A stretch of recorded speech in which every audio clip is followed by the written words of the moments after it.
China, 2015, a thriving, bustling nation of almost 1.4 billion souls. It is the most populous nation on Earth. It is an industrial and commercial powerhouse, the strength of which is central to the health of the global economy.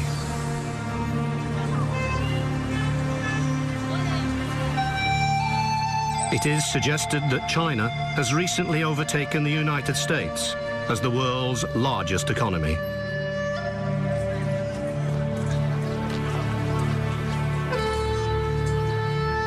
Its military power is formidable, with a standing army of almost 2.5 million, and is second only to the United States in terms of military spending.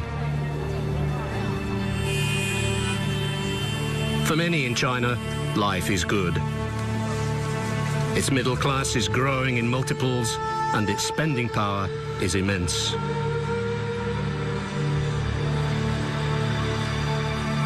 For a few, life is very good indeed. Especially its 250 billionaires, many of whom are investing in businesses and property all over the world.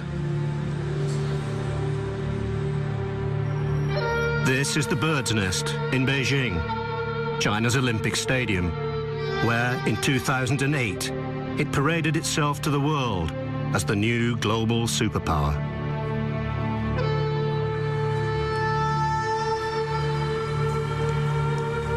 It was Napoleon who said, "Let China sleep, for when she awakes, the world will tremble." How right he was.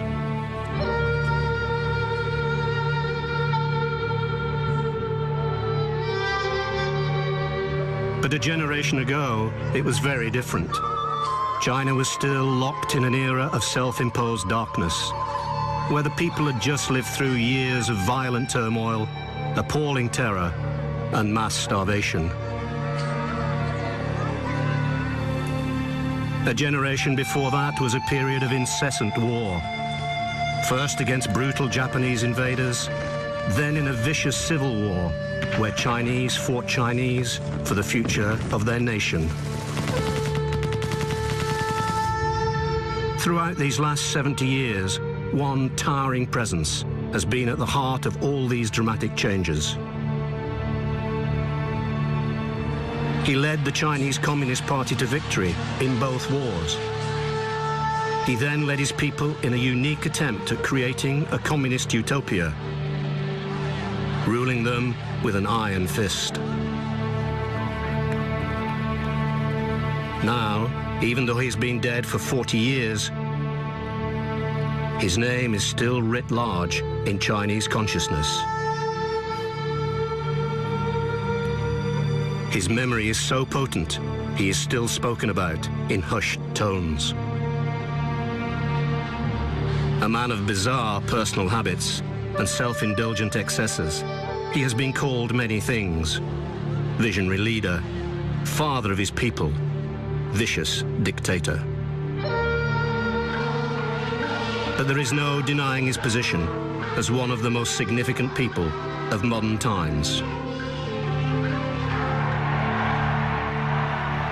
Using newly discovered archive, almost all of it never seen before, and the letters and diaries of those who lived through his reign, a reign of terror and agonizing rebirth.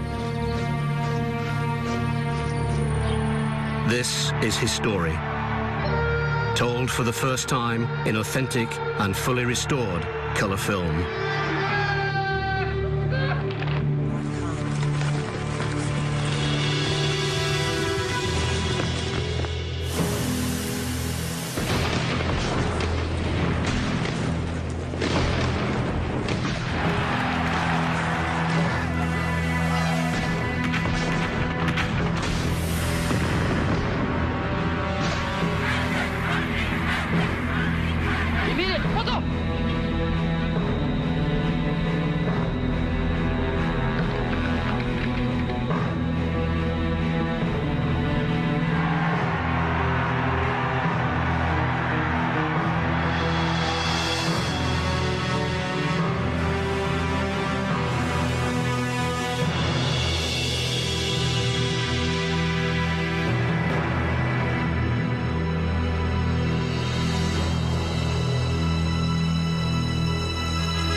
Square, Moscow, August 12th, 1945.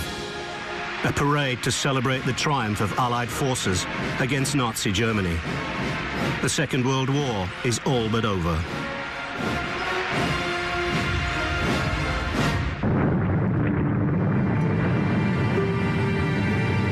Three days earlier, the United States had dropped a second atomic bomb on the city of Nagasaki, Japan, Germany's ally in Asia. Its imperial dream over, the Japanese are on the verge of surrender.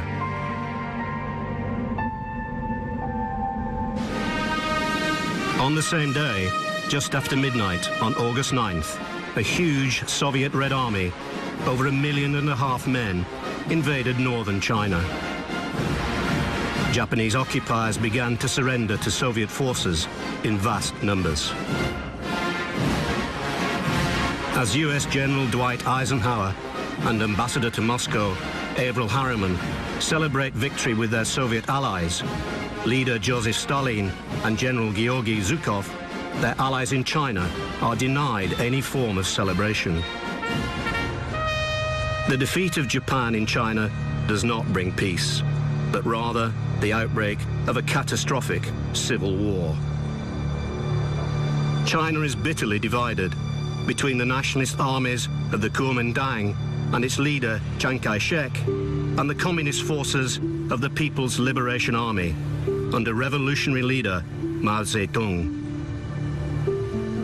There has been a truce of sorts between Mao and Chiang during the Japanese occupation of China, when both sides fought against the invaders.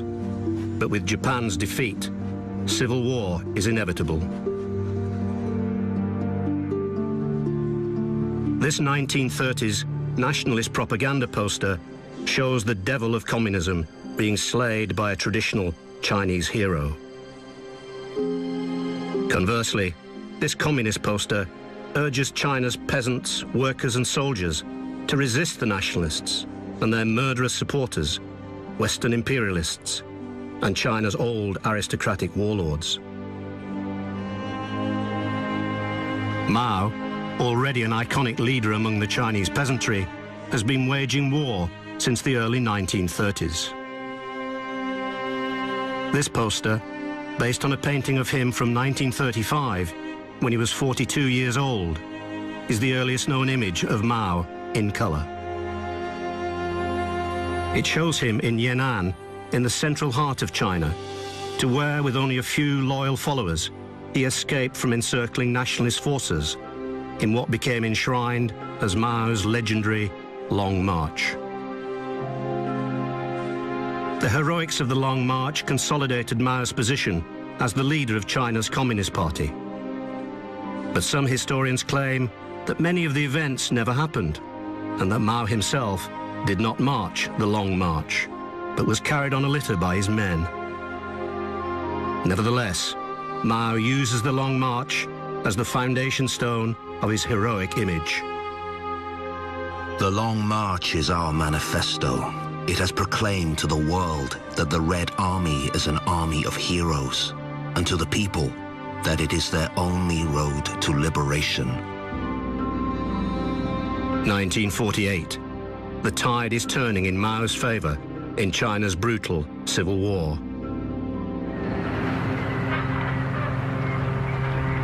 October. Liaoning Province, northeast China, a major industrial area and a strategic fulcrum between China, Korea, Japan, and the Soviet Union. Liaoning is at the heart of a massive military campaign that will determine the future of the country.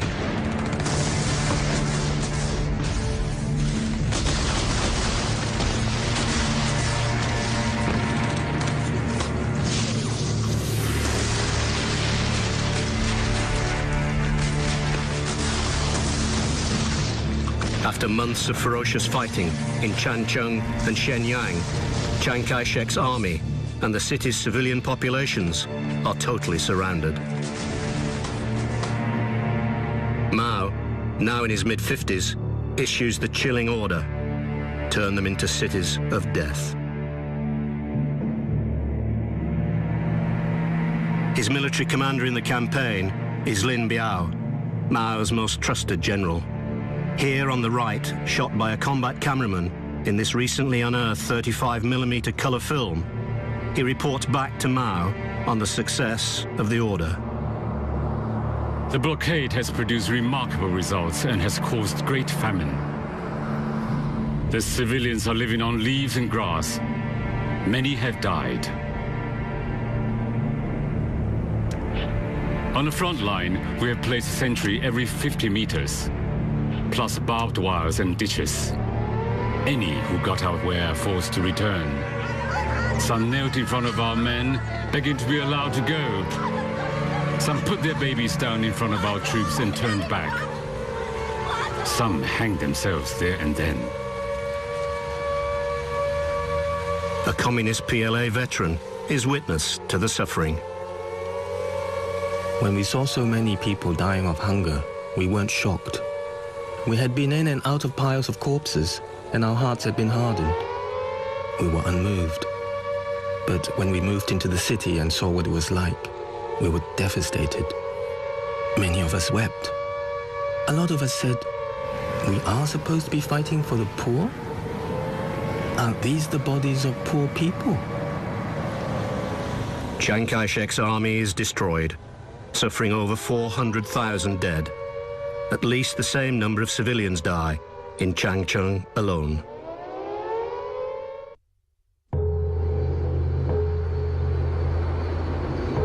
(1948). China's civil war has reached a critical stage. Mao knows that to win, he must rely on deserters from Chiang Kai-shek's nationalist army.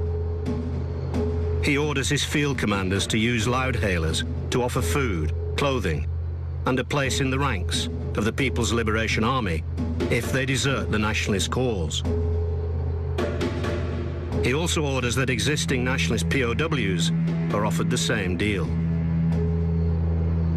His commanders, especially his political commissar, Deng Xiaoping, and his commander-in-chief, Marshal Liu Bosheng, are horrified by the potential risks. But Mao responds in the bluntest of terms. If you do not do as I ask, we cannot sustain our attacks and victory will slip away. Carry out your orders.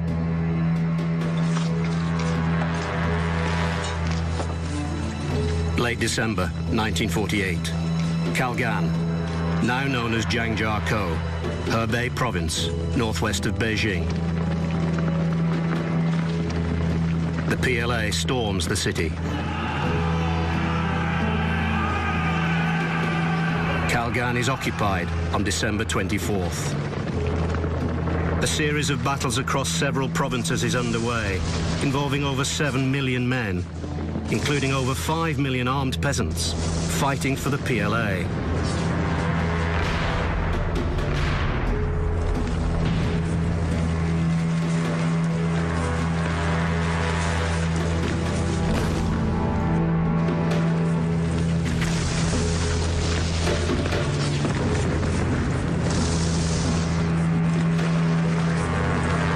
Mao's risky tactic of offering enemy soldiers the opportunity to change sides begins to work. Many of Chiang Kai-shek's men, including some of his senior commanders, begin to surrender.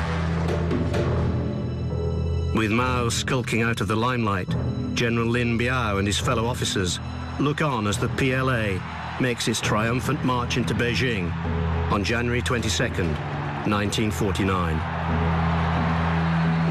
From behind the scenes, Mao soon begins to assert the supreme authority of the state and introduces strict censorship laws. By late March 1949, fighting has broken out in Taiyuan in Shanxi province.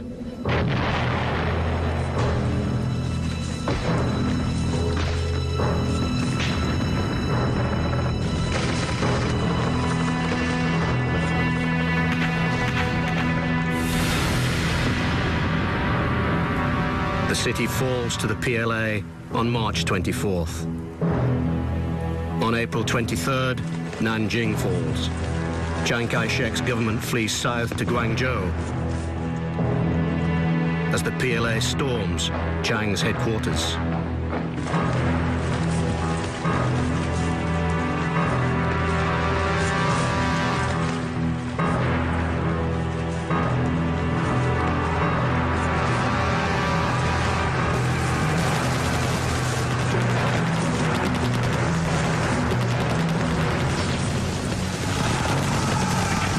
Battles rage all over China as Mao's PLA comes close to total victory.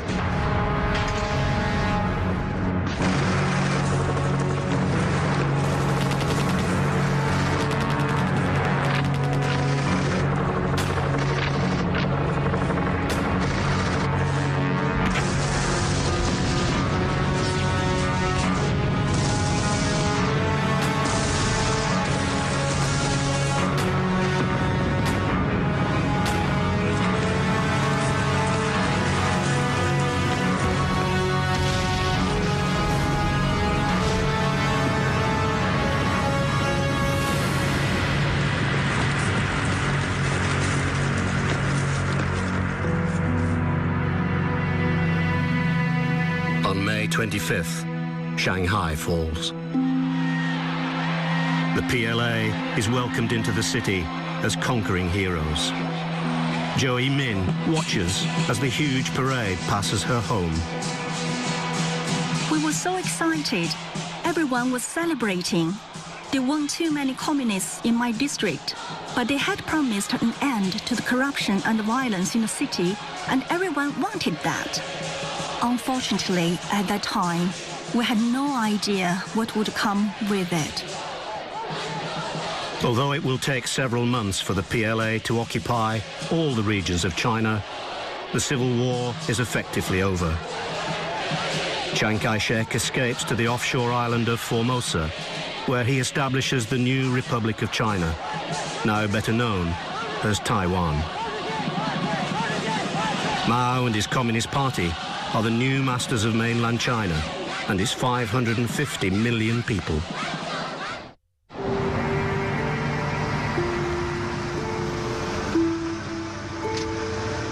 October 1st, 1949. Mao Zedong arrives in Tiananmen Square in Beijing to declare the formation of the People's Republic of China. He is already surrounded by several layers of tight security, a reflection of his paranoia about his personal safety. Madame Lo Fu, a friend of many years, goes to see him and his wife, Jian Qing, on the eve of the declaration. He was in high spirits. When I asked about his health, Jiang Qing said he was all right, except he would tremble when he saw strangers. At first, I didn't understand, and I said, "But he looks all right today." Then Mao interrupted with a smile. "But you are an old friend, not a stranger." When Mao appears at the Tiananmen Gate of the Forbidden City, it is his first appearance in front of a large crowd. This unique colour film, with original sound, has only recently been found in the archives.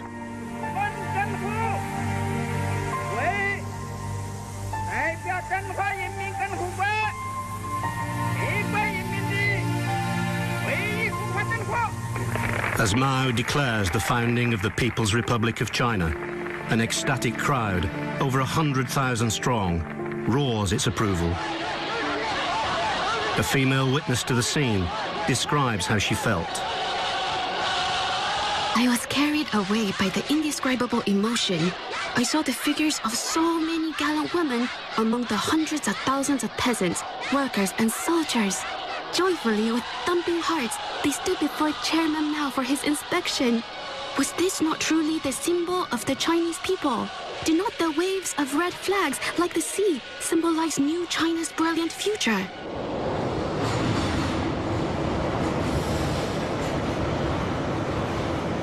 As Mao's People's Liberation Army wins more and more territory in China, he orders senior Communist Party officials into the newly conquered areas to begin the ideological cleansing of his people. His favorite enforcer is Kang Sheng, whose tactics are notoriously ruthless. Mao asks him to set a benchmark for others to follow in how to impose his communist ideology. Mao has isolated China from the world as he makes it undergo a brutal revolution. Mao's son, An, is placed under Kang Sheng's tutelage so that he can understand how revolutionary change has to happen.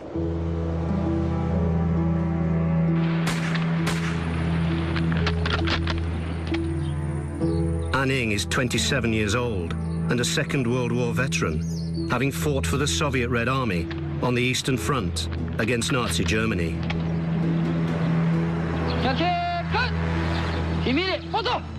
He keeps a secret diary. Denunciations began. All the masses were told to raise their weapons and shout over and over again, "Kill, kill, kill." The rally ended with several people beaten to death. Some of the activists recruited were thugs and drags, former puppets of the Japanese invaders. A young party official witnesses many of these denunciations. 4 people were hanging from a rope by their wrists, watched by every man, woman, and child in the village. One of them was a female landlord. In fact, she hadn't got much land. They asked her where she had hidden the grain. I knew she didn't have any grain, but they insisted and beat her. Her blouse was ripped off. She had just had a baby, and her milk was dripping. The baby was crying and crawling on the ground, trying to lick up the milk. People lowered their heads and couldn't bear to look, but were forced to watch. If they refused, they would also be punished.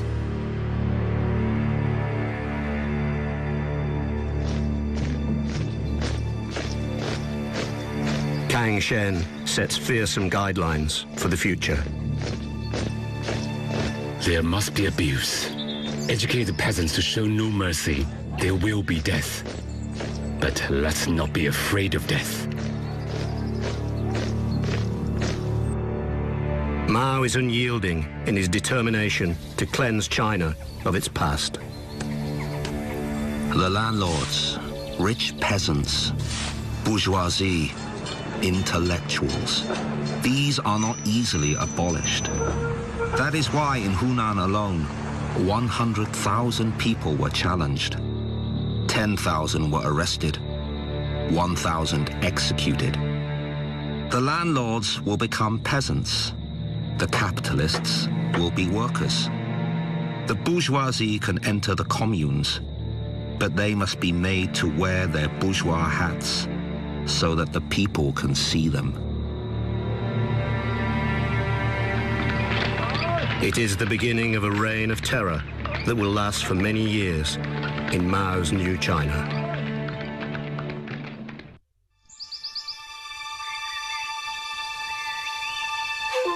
This remarkable 16mm color film is shot by US military intelligence officer Stanley Dara in post-war China. Posing as left-wing sympathizers from their base in London, he travels through China with his wife, Susan, where Dara captures these unique images in secret. The material later becomes part of the classified CIA collection. It has only recently been declassified and released into the US National Archives in Washington. As Mao consolidates his power in Beijing, he bases his dream of transforming China on the Soviet model of enforced collectivization and state ownership. But typically, he is impatient. According to the Soviet model, social classes were abolished after 16 years. We must be more ambitious than that. We must begin a campaign of ruthless struggle and merciless blows. We must move to communist ownership in the countryside and in the factories. That is the public ownership of all eating, clothing, and housing. The Soviet Union still encourages the construction of houses by private individuals. We will eliminate private housing in the future.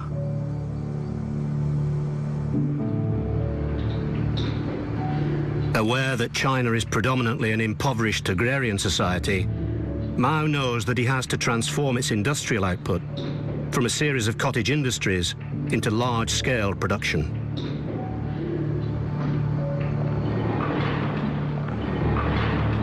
We should learn from the Soviet Union.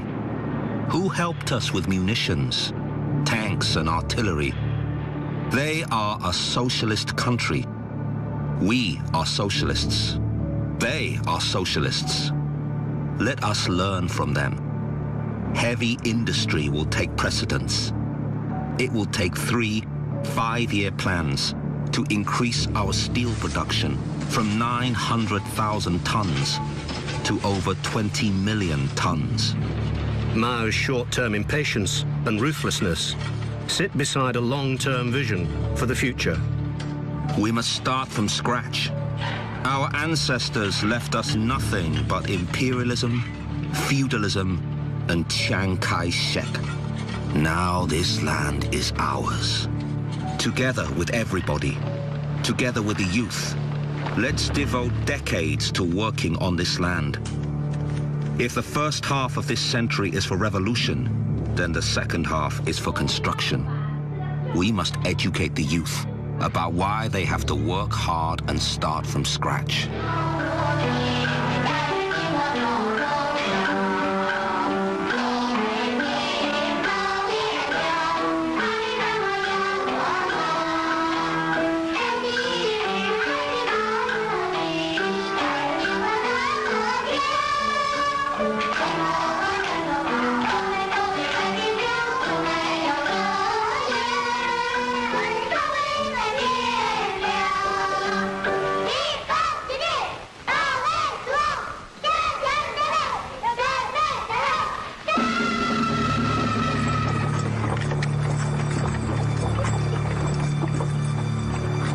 Mao's plan for China's future is draconian. He begins a series of 5-year plans during the 1950s, which are designed to transform the country along strictly socialist lines, an ideology that becomes known as Maoism. Using slogans like, "Political power grows out of the barrel of a gun," he encourages China's peasants to engage in a relentless class struggle against the country's landlords, merchants, and middle classes.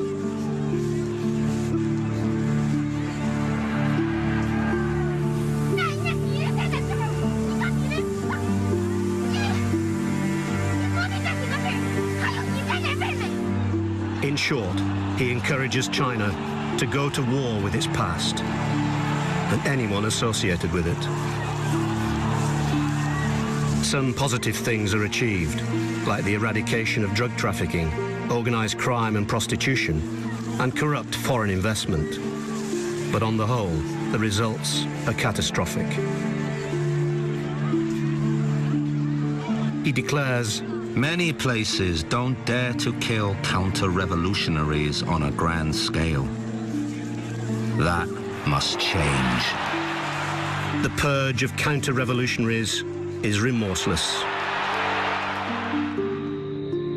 Wang Lishe is a young woman in Langjung County, Sichuan, southwest China.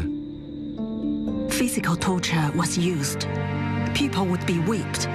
The cadres would beat people up, hitting them with stakes and rocks. Some were so badly injured, they would spit blood. Mao readily admits to mass killings in the early years of his rule.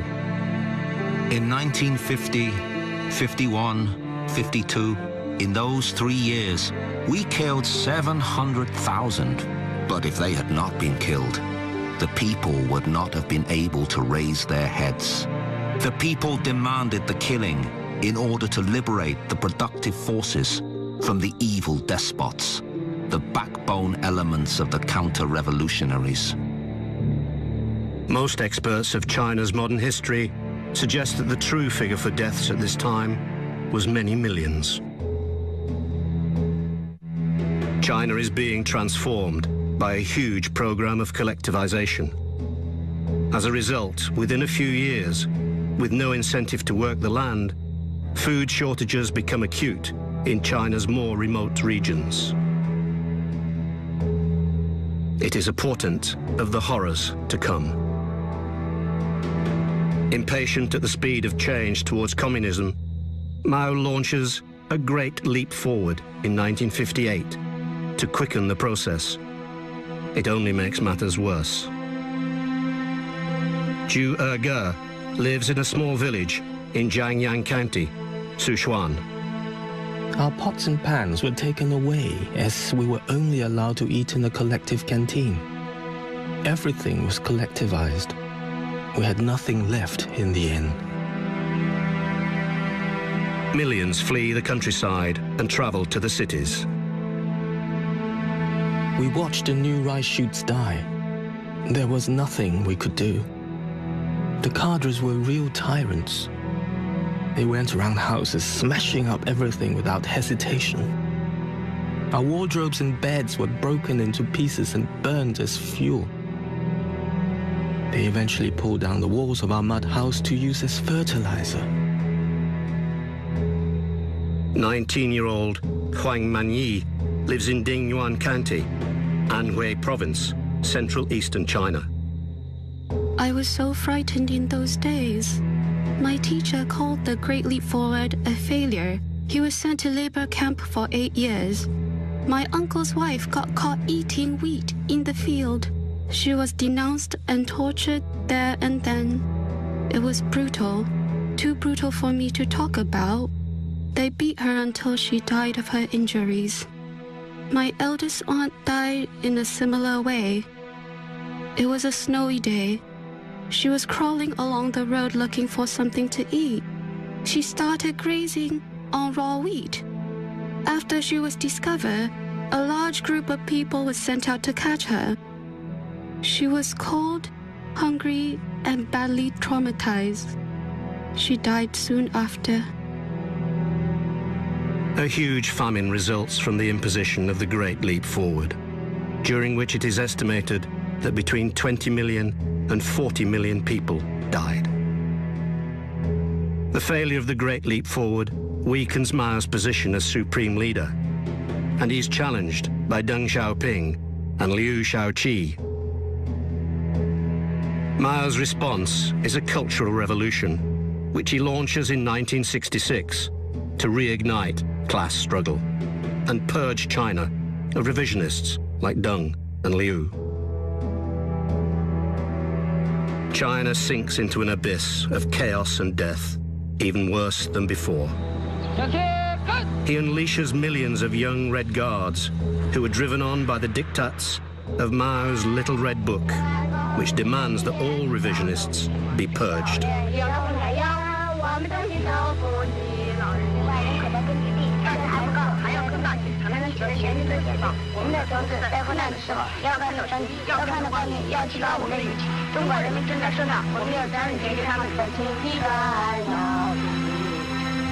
The Red Guards roam far and wide, committing acts of murder and brutality.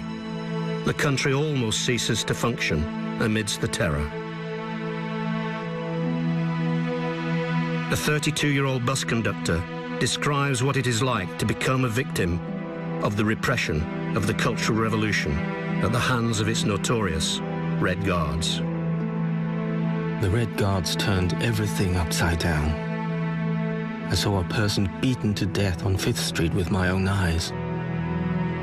A mass political debate was going on among the workers. The situation turned into a real war.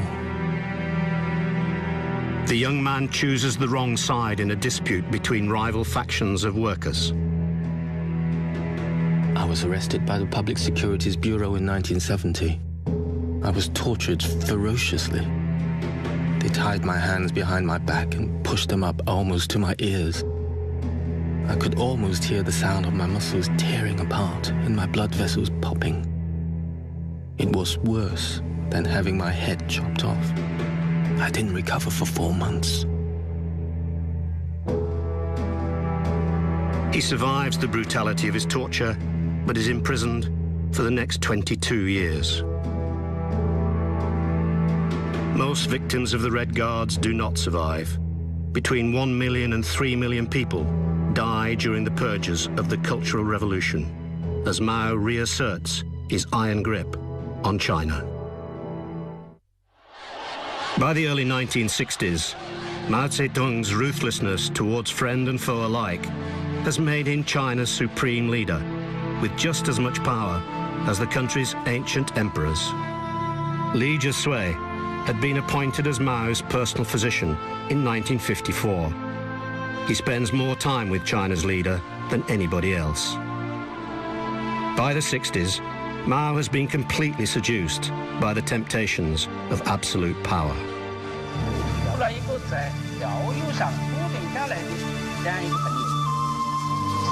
Li is shocked by Mao's many personal peculiarities.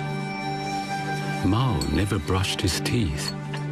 Like many peasants from southern China, he used tea to rinse out his mouth when he woke, eating the leaves after drinking the water. As the years went by, his teeth became blackened and began falling out. Fortunately, his lips covered those that remained. Even when he talked or smiled, few people noticed. Mao's fondness for an endless supply of young women, chosen for him wherever he goes, and his refusal to bathe disgust Li. I was nauseated. Mao's sexual indulgences, his sullying of so many naive and innocent young women, were almost more than I could bear. Mao becomes a carrier of venereal disease that refuses Li's suggested treatment and his plea for him to improve his personal hygiene, saying, "I wash myself in the bodies of my young women." But it is Mao's political hypocrisy that most disappoints Li. He has countless palaces built, each with an enormous swimming pool. The railway network is closed down when he travels on his luxury train, and all planes are grounded when he's in the air. I had grown to hate the hypocrisy around me, the touting of lofty communist principles while living a life of luxury, as the masses toiled, suffered, and died. My hopes and dreams and my visions of Mao and of his new and good society were shattered. The people were nothing more than a vast multitude of faceless, helpless slaves. I was disgusted. New China had become corrupt. February 1972. US President Richard Nixon travels to China to meet Chairman Mao. China's close relationship with the Soviet Union has broken down. Border clashes in 1969 almost led to an all-out war between them. Nixon knows that the axis of world affairs is beginning to shift towards the east. He realizes that a new superpower is emerging and recognizes that a dialogue with China is vital to ending America's protracted war in Vietnam and to release the tension in Soviet-US relations. It is a groundbreaking visit that has taken many months to negotiate. Nixon's host, Zhou Enlai, is a Communist Party veteran and organizer of the Long March. He is now China's Prime Minister. Mao stays in the background, and when he does meet Nixon, he refuses to let cameras loaded with color film record the famous encounter. Only a few color stills, shot by a local Beijing photographer, have survived. Nixon calls the visit the week that changed the world.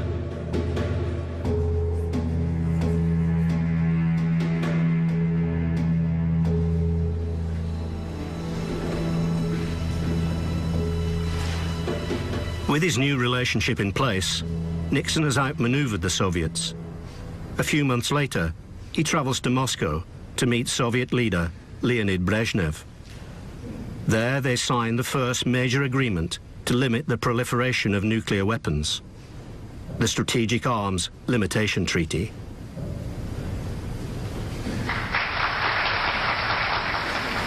He speaks directly to the Russian people about peace. Dobry večer. History tells us that great nations have often been dragged into war without intending it by conflicts between smaller nations. He makes a pointed reference to the Soviet Union's relationship with Mao Zedong's China. Our goal should be to discourage aggression in other parts of the world, and particularly among those smaller nations that look to us for leadership and example. With great power goes great responsibility. It is the beginning of the end of the Cold War and the emergence of a new world order, with China as a major player.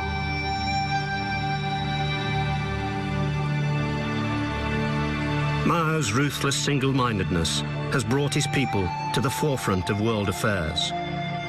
China, the sleeping giant of history, has at long last woken from its slumber. But Mao is now an old man and surrounded by the intrigues of ambitious rivals hoping to succeed him. Mao's paranoia, reliance on sleeping pills, poor high-fat diet and heavy smoking begin to take their toll on his health. He suffers 3 major heart attacks in 1976 and dies on September 9th at the age of 82. Amid scenes of remarkable anguish, the great helmsman lies in state in the Great Hall of the People. Although he was purged twice during the brutality of the Cultural Revolution, Mao's old ally, Deng Xiaoping, survives the turmoil after Mao's death, re-emerges as China's leader, and gradually guides it to a more open society and dramatic economic growth. It takes many years for China to recover from the excesses of the callous, authoritarian rule of Mao Zedong. But by Deng's death in 1997, China's economic miracle is a reality. Many in China still believe that the changes Mao forced on the country were a necessary evil that allowed the Chinese people to shed their ancient past and find their exciting future. But in doing so, he made many millions of them pay the ultimate price.